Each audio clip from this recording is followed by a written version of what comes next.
Abra a sua Bíblia, primeira carta do apóstolo Paulo aos irmãos de Corinto, 1 Coríntios, capítulo de número 10. Bom demais estarmos aqui mesmo. Vitória, minha esposa, está ali, do jeito que eu disse para ela fazer, ficar sentadinha ali bonitinho, e dando glória a Deus enquanto eu prego. Aleluia, porque lá em casa, quem manda sou o Espírito Santo, através dela. Às vezes de mim, mas nem sempre. Como é bom, né, gente? Acho tão engraçado. Quando eu falo essas coisas aqui, vez por outra na igreja, né? Quem manda lá em casa e tal. Rapaz, vocês tinham que estar aqui. Se eu botar uma câmera aqui, vocês vão ver a quantidade de irmã que cutuca o marido.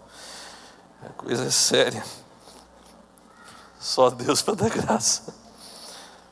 Quem encontrou? 1 Coríntios, capítulo 10, versículo 12 e 13. 12 e 13. Diz assim: aquele, pois, que pensa estar em pé, veja que não caia. Não vos sobreveio tentação que não fosse humana, mas Deus é fiel e não permitirá que sejais tentados além das vossas forças. Pelo contrário, juntamente com a tentação, vos proverá livramento, de sorte que a possais suportar. Nós te louvamos, Senhor, por tua palavra.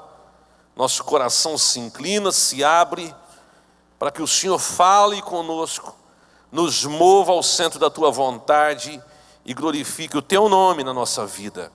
Esta é a minha oração com a tua igreja, e todo o povo de Deus diz amém. Amém. Glória a Deus. Aplauda ao Senhor por sua palavra.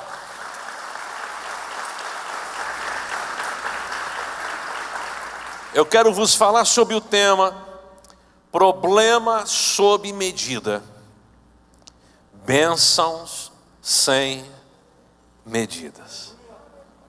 Diga, o problema é sob medida. Diga isso, o problema é sob medida, mas a bênção é sem medida. Quem crê nisso, diga amém. Pois bem, a igreja de Corinto vivia alguns conflitos.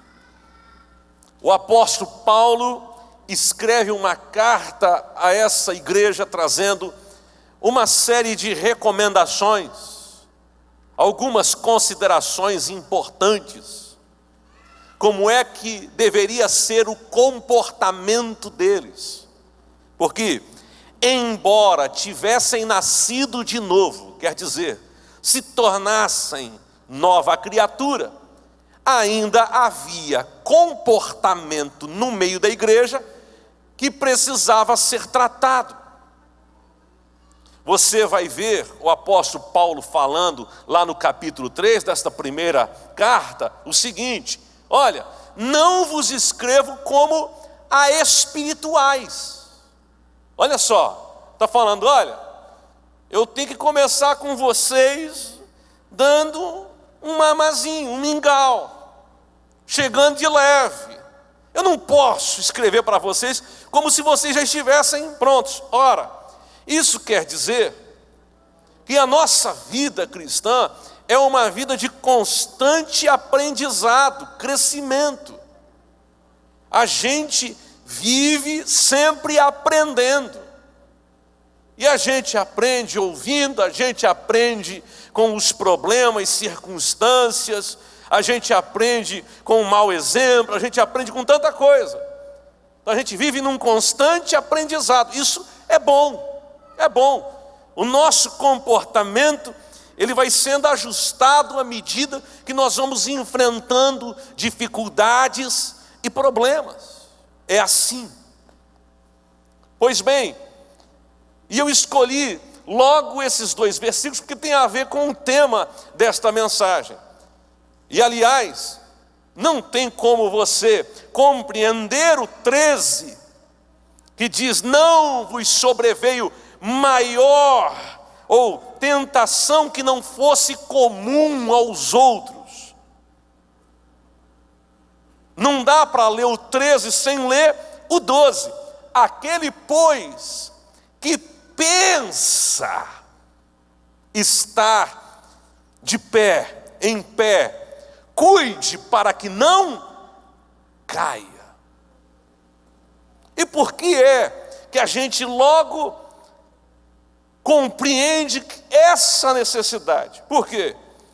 Um dos problemas na vida daqueles que servem a Deus é a ideia de serem super espirituais.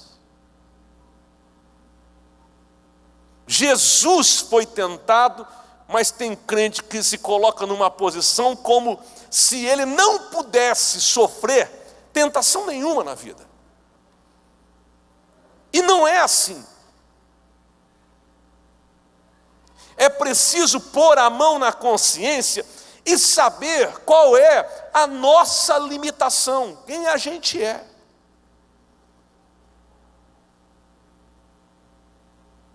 Quem a gente é? O texto diz: aquele que pensa estar de pé. O sentido é aqui de julgamento. Quer dizer, escute só, não julgue ninguém, porque você não tem esse direito. Nós vivemos num tempo de comparações. As pessoas comparam a sua espiritualidade e se acham mais crentes do que as outras por causa de suas atitudes. E aí pensam que porque se acham mais crentes, mais santas, mais espirituais, então elas não podem cair. Grande equívoco, porque pode ser aqui o problema delas. Lá em Mateus capítulo 7, Jesus disse: não julgueis, para que não sejais julgados. Com a mesma medida que vocês julgarem, vocês medirem os outros, vocês também serão medidos. Em outras palavras, Jesus está dizendo: não ocupe o lugar que não é teu para cumprir a tarefa que não te cabe. Não ocupe o lugar que não é teu para cumprir a tarefa que não te cabe. Quando a gente lê João capítulo 3, versículo 16, diz que Deus amou o mundo de tal maneira que enviou o seu Filho ao mundo para que todo aquele que nele crê não pereça, mas tenha a vida eterna. E no 17 diz: porque Deus não enviou o seu Filho ao mundo para que julgasse o mundo, mas para que o mundo fosse salvo por ele. Nem aquele que tinha direito de julgar, julga.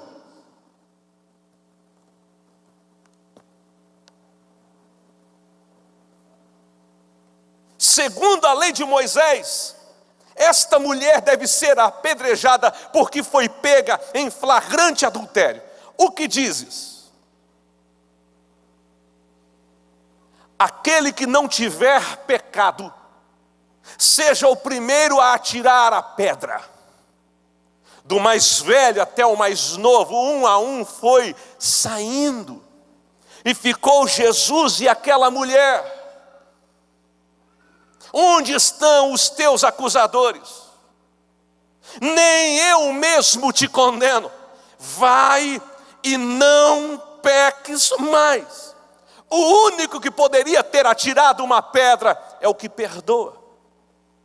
Mas a ideia de sermos super espirituais às vezes acaba ofuscando a nossa percepção em relação aos outros.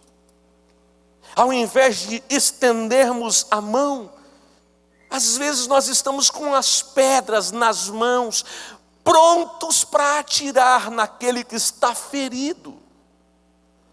Por isso que o apóstolo Paulo começa dizendo: olha, não vos escrevo como a espirituais. E depois ele fala: ei, aquele, pois, que pensa estar de pé, pensa, porque às vezes nem de pé está. Aquele que pensa estar de pé, cuide para que não caia. Aliás, a vida cristã tem tudo a ver com vigilância.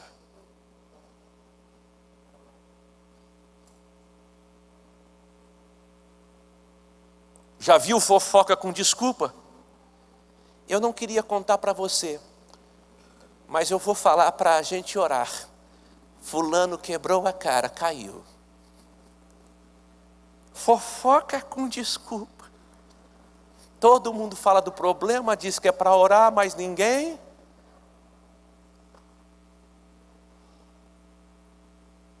Não deve ser assim. Pois bem, nós precisamos entender que não fomos estabelecidos por Deus para julgar. Nós fomos estabelecidos por Deus para sermos socorro aos outros. Diga: eu sou socorro de Deus na vida de quem precisa. E por que eu digo isso? Lembre-se disso. Jesus era 100% Deus, 100% homem. Ele foi tentado da mesma forma que somos tentados. A natureza humana, ela é limitada ao tempo, à terra. Ela tem o seu alcance limitado. Se passar dos 80, é canseira e fadiga. A nossa natureza, ela tem uma inclinação para o quê? Para o mal. Você vê uma criança ainda pequena, ela quer desafiar os seus pais, ela quer fazer uma coisa que o pai diz que não. Até quem diga que falar não para uma criança é como se estimulasse ela. Quer dizer, não aceita a negativa. Quer afrontar uma criança, já tem esse senso. É a natureza humana que é inclinada nesse sentido. A natureza humana é terrena. As coisas que ela quer estão relacionadas a essa terra. Quando a gente se relaciona com Deus, é exigência de Deus. Abra mão do que você quer para viver aquilo que Ele quer que você viva. Você abre mão dos seus direitos para ter os direitos de Deus na sua história. Abre a mão de cumprir a própria vontade para cumprir a vontade de Deus. Agora não são mais os seus desejos, são os desejos de Deus. Agora não são mais coisas terrenas. Aliás, a proposta é: pensai nas coisas que são de cima. Pensai nas coisas que são do alto. Ei, os meus pensamentos são mais altos do que os vossos pensamentos. Os meus pensamentos são maiores do que os vossos pensamentos. A nossa esfera é aqui, mas o que Deus tem para a gente é muito maior. Diga amém. Pois bem, então o apóstolo Paulo começa dizendo: olha, aquele que pensa estar de pé, cuide para que não caia. E mais, não vos sobreveio tentação que não fosse comum a todos. Porque tem gente que diz: ora, se você passasse pelo que eu estou passando, você saberia com quantos paus se faz uma canoa. Como se, quer dizer, eu só estou vivendo o que estou vivendo porque sou eu, parece que é o meu karma, parece que eu nasci para isso, parece, e a pessoa se coloca numa posição até de autocomiseração. Tadinho de mim, coitado de mim, olha o que aconteceu comigo, quando não deveria ser assim. Por quê? Tem uma razão para você enfrentar o que está enfrentando. Os problemas são feitos sob medida para você. A tentação é comum a todos. Há uma diferença entre tentação e provação. Tentação tem um propósito. Qual é o propósito? Derrubar você. Qual é o propósito da tentação? Acabar com você, colocar você na lona. Este é o propósito da tentação. E a provação? Provação é algo que Deus traz sobre a sua vida. Qual é o propósito da provação? Provar e aprovar. A provação tem o sentido de crescimento, de subir para um novo estado, um novo degrau, um novo patamar, uma nova série. A prova vem para colocar você numa situação de testar a sua capacidade e aprendizado. Por isso que quando você começa, você tem um nível de problema. Um pouquinho mais andando com Deus, o problema aumenta. E perceba, a cada vitória, a intensidade do problema aumenta. Sempre aumenta. Chega ao nível de você dizer, eu não aguento mais. Mas você vê no meio de tudo, Deus agindo a teu favor. Agora, dizer que Deus tenta, não. Um problema pode ser usado pelo inimigo para tentar você a fim de que você desista. Mas Deus a ninguém tenta. Não, pastor, não. Lá em Tiago, capítulo 1, versículo 13 e 14 diz: ninguém ao ser tentado diga, sou tentado por Deus, porque Deus não pode ser tentado pelo mal, e Ele mesmo a ninguém tenta. Ao contrário, olha aqui, ao contrário, cada um é tentado pela sua própria cobiça, quando esta o atrai e seduz. É tentado pela sua própria concupiscência. E o pecado vem em consequência disso. Então, Deus a ninguém tenta. Agora, os problemas que a gente enfrenta, eles são permissão de Deus, a fim de nos aprovar. São testes que Deus permite a gente enfrentar. Diga, os problemas que eu estou vivendo são testes de Deus, para que no final eu seja aprovado. Quem crê nisso, diga amém. Você não vai conhecer um homem de Deus que não tenha enfrentado e vencido problemas. O que seria de Elias se não fosse Acabe, Jezabel e Baal?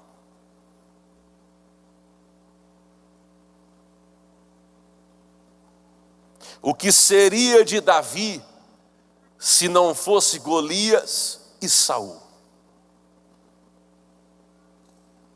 O que seria de Josué e Acabe se não fosse os outros 10 espias?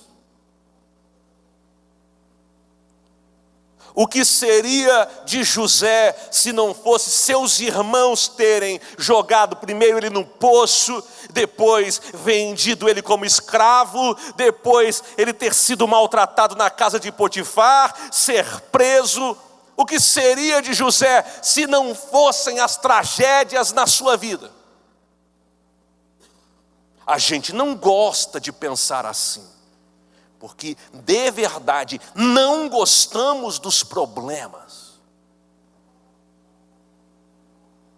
Quando Deus permite o Júnior enfrentar um problema, o Fabrício enfrentar um problema, quando Deus permite você enfrentar um problema, Ele está de verdade te preparando, te forjando, te treinando para algo muito maior.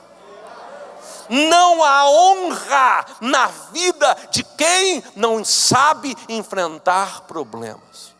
O problema de hoje é uma bênção sem medida amanhã. Eu vou repetir. O problema de hoje é uma bênção sem medida amanhã. O problema que te faz chorar hoje é a bênção que vai fazer você celebrar amanhã.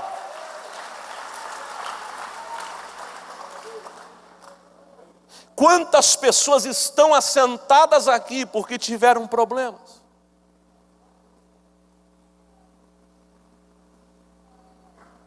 Eu tenho que correr para Deus. Por quê? Rapaz, estou numa luta. Eu tenho que correr para a presença de Deus. Por quê? Rapaz, se não é Deus na minha vida, já era para mim.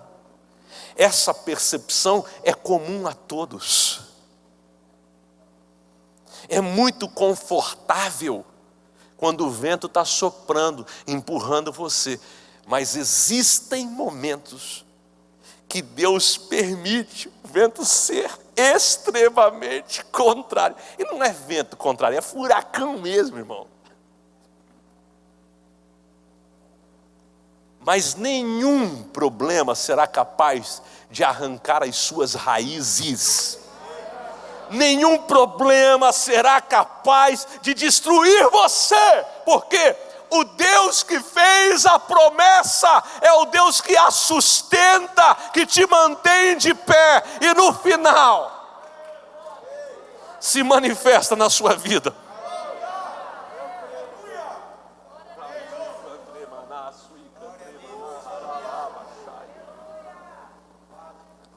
Então não deixe qualquer tipo de sentimento espiritual que não é sadio enganar você, como se, sabe, aquela coisa do merecimento. Sabe de uma coisa? Os anjos me abanam o dia inteiro.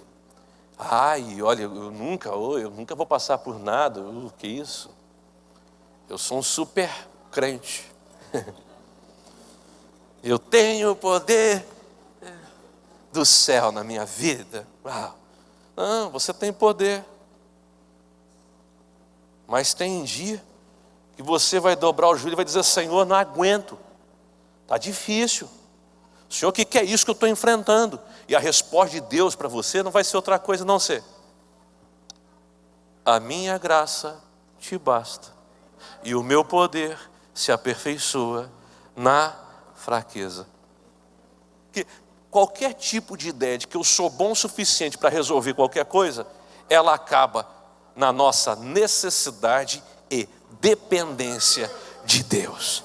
Eu e você, quando acordamos, dependemos de Deus. Quando andamos, dependemos de Deus. Quando andamos de Deus, vai dormir dependendo de Deus. No outro dia acorda dependendo de Deus. Nós vivemos 24 horas por dia dependendo de Deus. Se Deus tirar a mão dele, a graça dele de sobre nós, já era.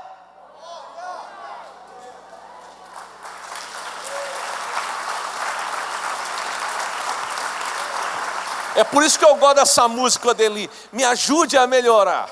Sozinho eu não consigo mais, eu sei. Sou humano e eu só sei errar. Tem gente que quando ouve essa música, mas por que o rapaz escreveu um negócio desse? Sou humano, eu só sei errar. Só sabe errar? Como assim só sabe errar? É porque a nossa natureza é essa. Mas glória a Deus que nós nos entregamos a Cristo. Nascemos de novo. E agora a gente está no leitinho, daqui a pouco está comendo um mingauzinho, e daqui a pouco já é pãozinho, e daqui a pouco já é bananinha amassada, e daqui um pouquinho é feijoada. Feijoada.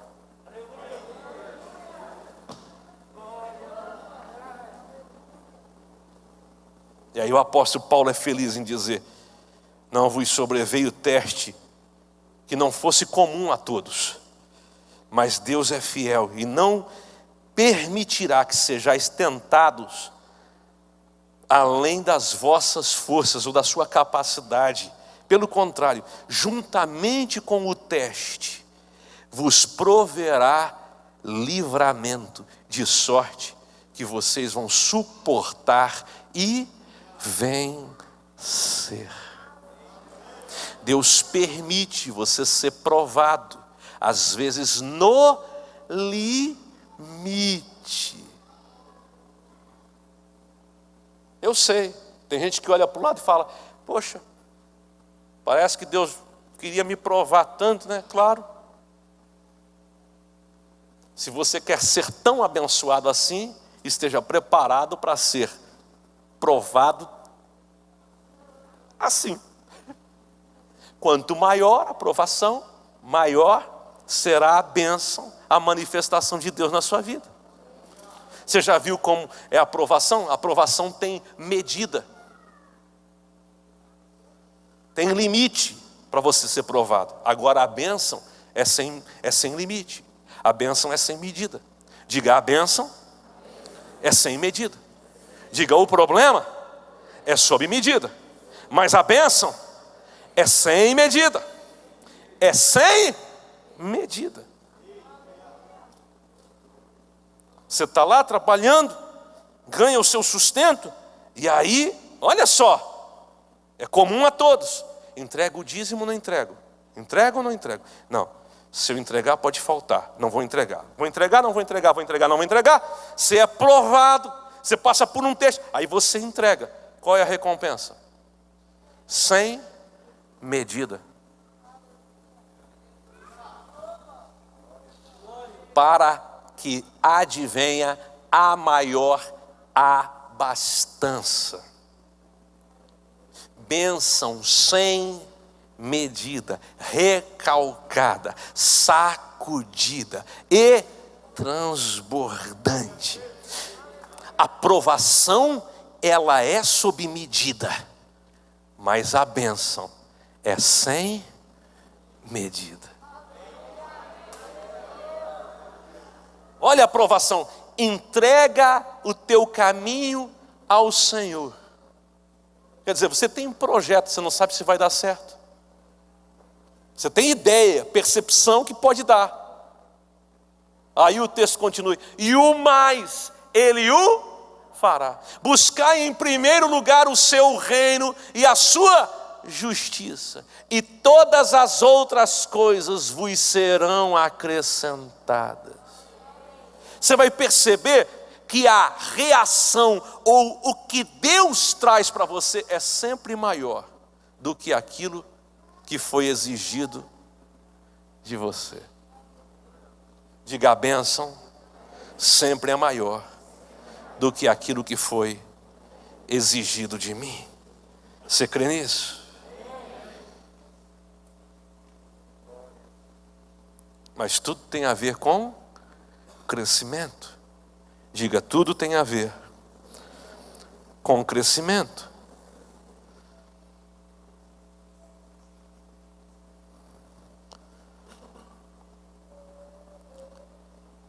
Olha o que diz lá na primeira carta de Coríntios, capítulo de número 13,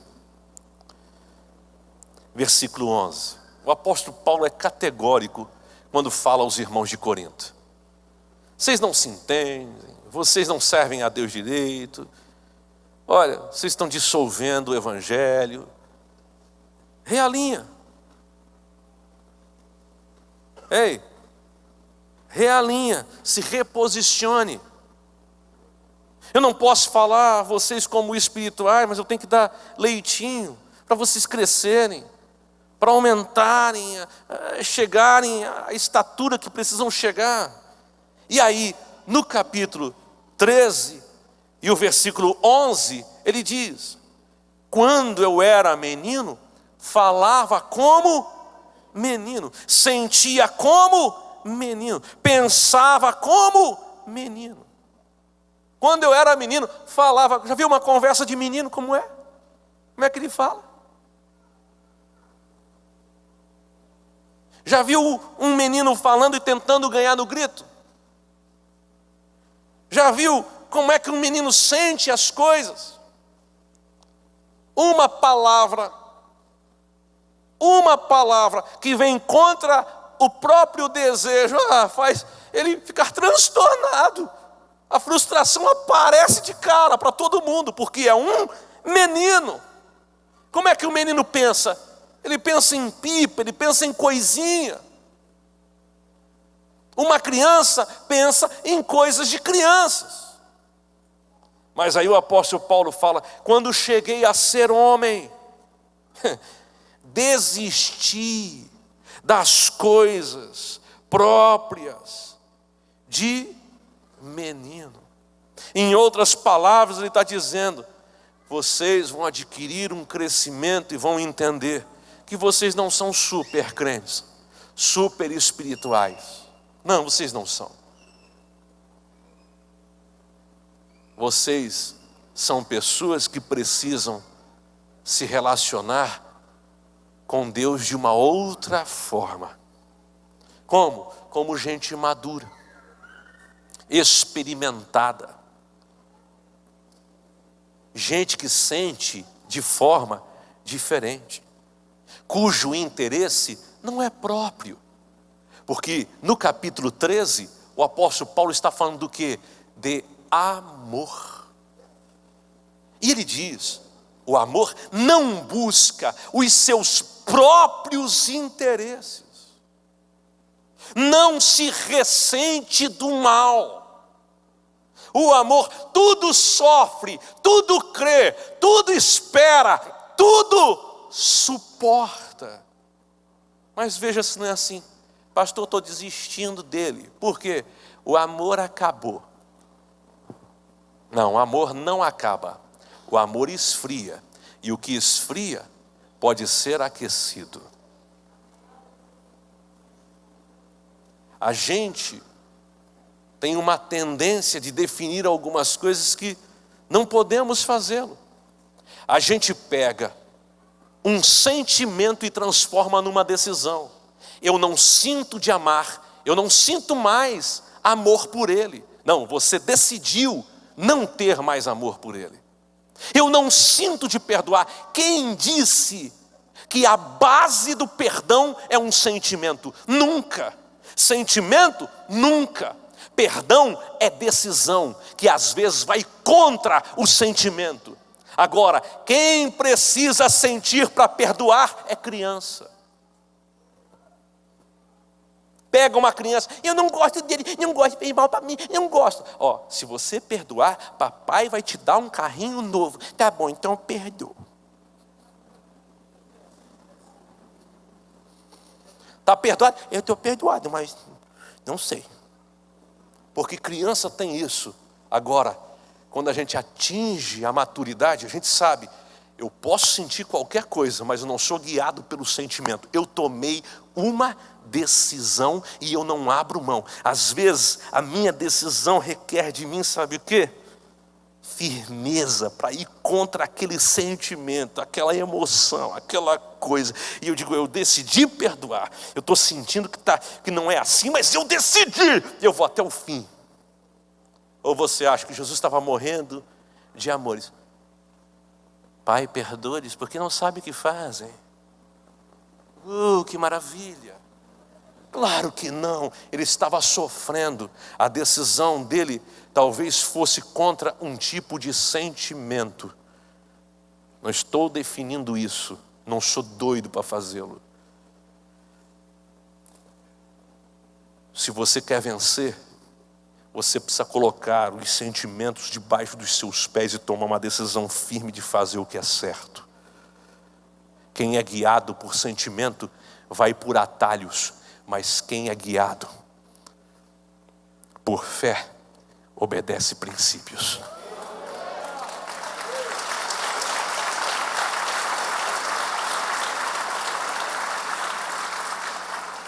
É lindo isso, porque o apóstolo Paulo está falando com os irmãos de Corinto, está dizendo: ei, vocês se cuidem.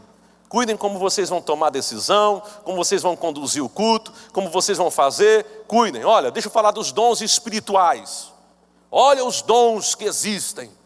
Aí ele vai falar do dom de línguas e profecia. Mas antes de falar do dom de línguas e profecia, ele fala sobre amor. Ele diz: não adianta ter dom nenhum se não tiver amor. Porque a razão não é mostrar espiritualidade para ninguém. A razão é ao contrário. Eu tenho o dom de Deus para operar em amor. E se eu tenho amor, eu não opero contra ninguém, eu opero a favor dos outros. Eu atraio os outros para a presença de Deus. Ouça o que eu vou te dizer. Deus não colocou você num pedestal.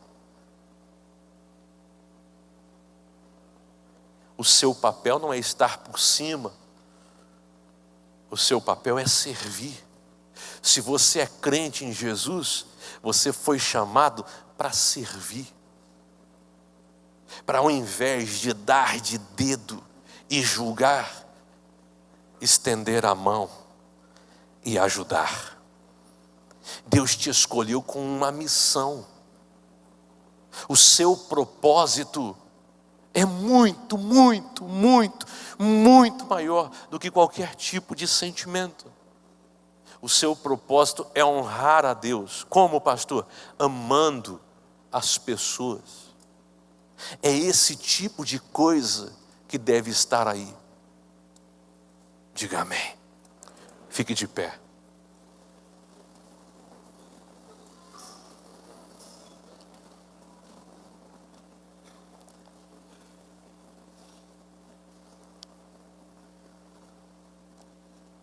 Todo problema que você enfrenta é uma oportunidade que Deus te dá para você ter uma experiência, para você ser aperfeiçoado,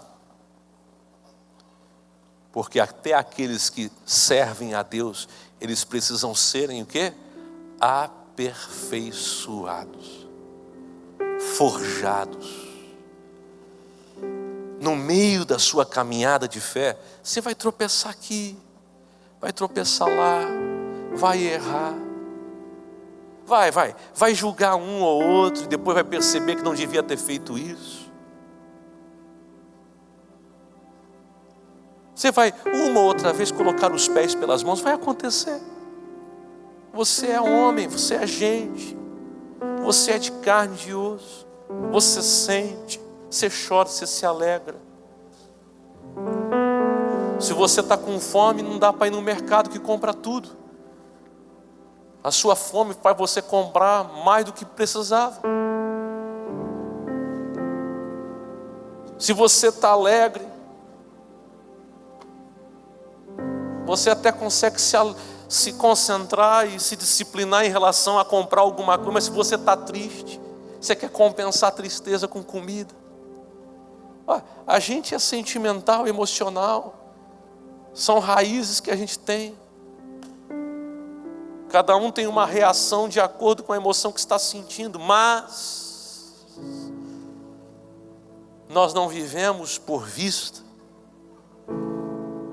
nós não vivemos por sentimento, nós vivemos por fé. E os princípios são inegociáveis. O nosso destino depende dos princípios que decidimos obedecer. E é claro, eu conheço a mais de Cristo. Eu não falo como a crianças. Eu falo a gente que decidiu servir a Deus. A gente que tem desejo de crescimento. Assim como eu. Que quando me coloco diante de Deus, o sentimento que eu tenho é de dependência dEle. Não pode ser de outra forma. Eu estava na reforma da igreja aqui e veio uma profetisa aqui na igreja. E eu lembrei disso porque esses dias, como era uma profetisa, disseram: tem uma profeta aí que quer falar contigo. Eu disse: eu vou gravar. Eu gosto de gravar, porque a gente pode julgar a profecia, não tem problema não é pecado. E aí a mulher entrou. Ela entrou e ela começou a falar um monte de coisa para mim. Mas de cara eu já vi que não era Deus. De cara, sabe quando você vê que é mais ou menos assim? Ela é de uma outra igreja e talvez, não sei se isso é verdade, mas o pastor dela não gostava de mim E aí o pastor deve ter falado num grupo de pessoas a meu respeito, e aí ela nutriu uma coisa, ela veio dar de dedo. No mesmo dia que Deus tinha falado comigo através de outra pessoa, dizendo: prepara o teu coração e tal. Tanto que quando ela começou a falar, sabe quando você, ao invés de reagir, dar de dedo, você fica quieto olhando, deixa a pessoa desabafar? E ela começou a falar. Eu sou uma profeta. Quem é profeta não precisa dizer que é.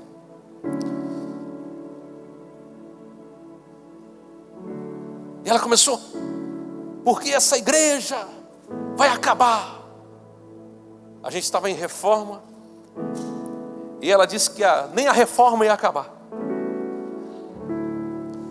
Eu ouvi aquilo tudo, fiquei pensando: meu Deus, que senso, que percepção que essa pessoa tem. Não foi Deus que instruiu ela. Ela foi governada por uma série de conversas que ouviu, de suposições que chegou, de sentimentos. Que engano. Eu comecei a pedir misericórdia. E é interessante porque eu estava mexendo no meu celular, ouvindo as gravações, porque eu queria achar a música e tal, que de vez em quando eu componho, e eu achei isso. E aí, quando eu ouvi, de imediato me deu uma revolta. E conhecendo o que aconteceu com aquela mulher, a minha vontade foi: tá vendo que Deus é comigo? Mas nada. Eu fiquei pensando: se aquela mulher entrasse aqui, eu ia recebê-la como pastor, ia ajudá-la. Porque escute, na vida a mesma pessoa pode se levantar contra você, e depois pode ser essa mesma pessoa um instrumento de Deus para te abençoar. O mesmo Arão que falou mal de Moisés era o mesmo Arão que estava sustentando as mãos dele enquanto o exército de Israel lutava. O mesmo Arão. Então tenha no seu coração este entendimento de depender de Deus o tempo todo. Jamais incline o seu coração para julgar, mas sempre estenda as mãos para ajudar. Não é julgamento, não é julgar, é ajudar. Israel, agora você é vereador. Agora vai aparecer amigo que antes não se importou com você, e que até disse que você não chegava a lugar nenhum. Mas Deus fez acontecer isso com você. Olha onde Deus te colocou. Aí a tendência humana é ser enganado pelo próprio sentimento. Quer saber? Mas vai aparecer aqui, vai ver o que é bom para tosse. Que agora, olha, quem me viu vai se arrepender. Não tem isso. Estenda a mão. Qual é a percepção? Qual é o entendimento? Preparas uma mesa perante mim, na presença dos meus inimigos. Unges a minha cabeça com óleo e o meu cálice transborda. A honra que Deus traz sobre a sua vida é para você se tornar referência e não ameaça. Se tornar referência, ajuda, socorro, auxílio. Você é um instrumento escolhido por Deus para fazer a diferença na sua geração. Levante as suas mãos aos céus, adore a presença de Jesus.